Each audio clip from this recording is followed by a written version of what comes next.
should have known that an employee is experiencing these problems, and we know because we've read emails, or emails have circulated, for example, that the employee's boyfriend is an abuser or girlfriend or whatever it is.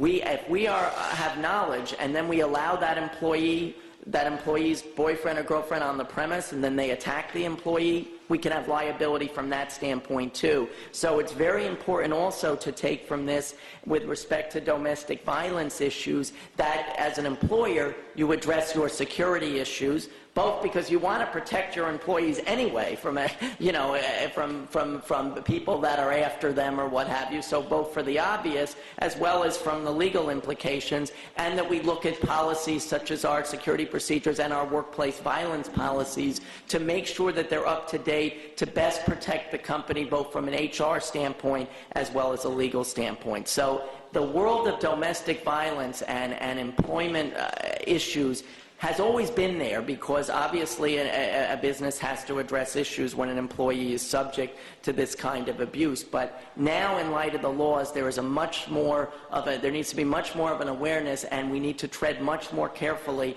as an HR manager and professional in addressing these issues.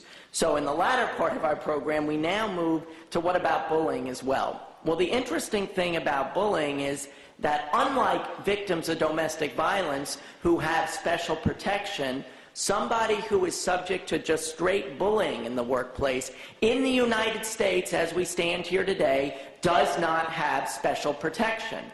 In jurisdictions abroad, from Japan to the United Kingdom, bullying is a protected category. So, for example, Cantor Fitzgerald had a very talked about case. It's in the materials that I've provided you with.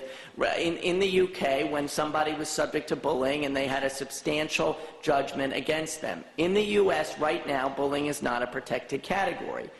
What is protected is we cannot discriminate or harass or make fun of somebody based on gender, race, religion, and those other physical characteristics that we talked about. But straight making fun of somebody, the classic boss abuser who curses, treats everybody inappropriately, if they uniformly treat everybody inappropriately, it absolutely is not make for a very good workplace. I think we would all agree, and nobody is recommending that, but it does not create a cause of action as we stand here today. But 13 states now have proposed legislation to make bullying in itself, not just part of race, religion, and the other protected categories, a protected category. And one of those states is including New York. It's in the materials, which would give employees a right to sue and collect damages, and also the proposed legislation would address various things that the Department of Labor would have to do to give guidelines into how employers address issues of bullying. Should that become law, there is no question this will be a good news for my business, to put it bluntly, because all of a sudden there would be all this new types of litigation. We already have enough employment litigation, as many of you are aware of, but think about what really is bullying. Now, obviously the intent is going to be to deal with very serious, egregious problems, but you know, in my office, for example, we typically don't hire Red Sox fans, but we do, as we're only 3 weeks away, but we do have a lot of Mets fans. But the head of my group, as well as myself and others, are big Yankee fans, and we occasionally, I'll admit, when the Yankees won, was it their 27th now, or World Championship a few months ago, we let the Mets fans become aware of that.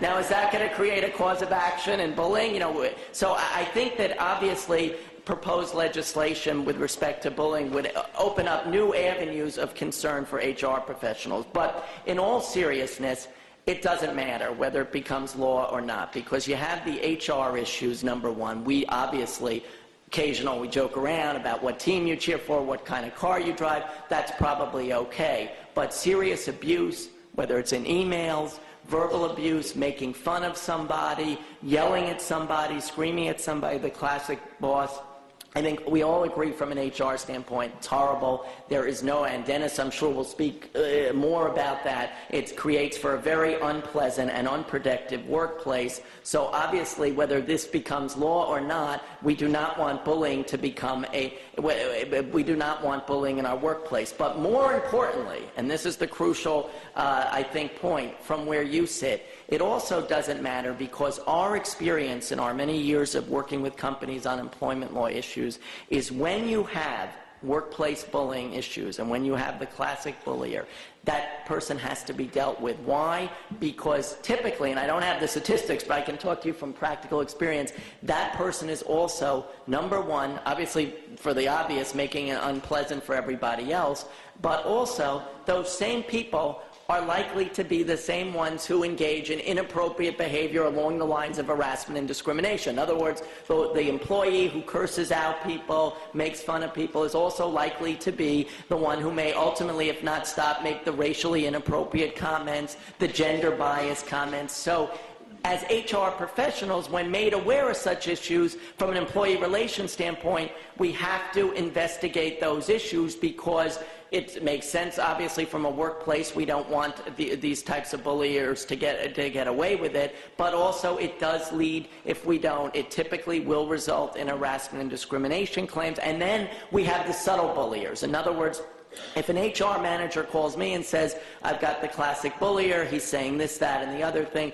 typically we look at it first more from an HR employee relations problem.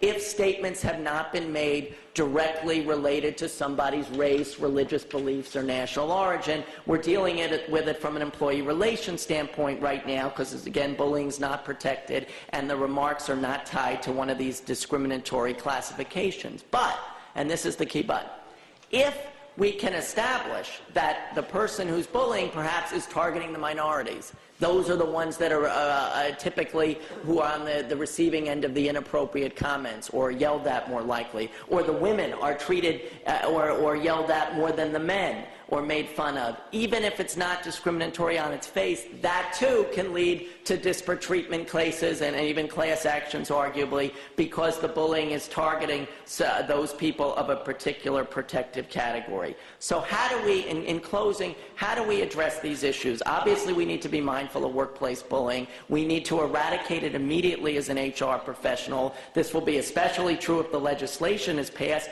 but even without it, because, as I said, the bullier also becomes the workplace harasser along the lines of sex or race discrimination. So a couple of points that I close with. One is, I think that it's fair to say you should look at your workplace policies that probably address things like racial and sex harassment to see if they also address things like workplace civility, codes of conduct, and general respect. When I train managers at investment banks in New York and other employers on issues of sex harassment or race harassment, we frequently incorporate also issues of bullying and general respect in the workplace and treating everybody the way you would want to be treated. And I think something you should take away from this is you should incorporate that same type of training to your managers as well. And you should also, as HR professionals, be on high alert when somebody comes to you and complains about bullying because, again, it often can lead to legal claims, not only harassment claims,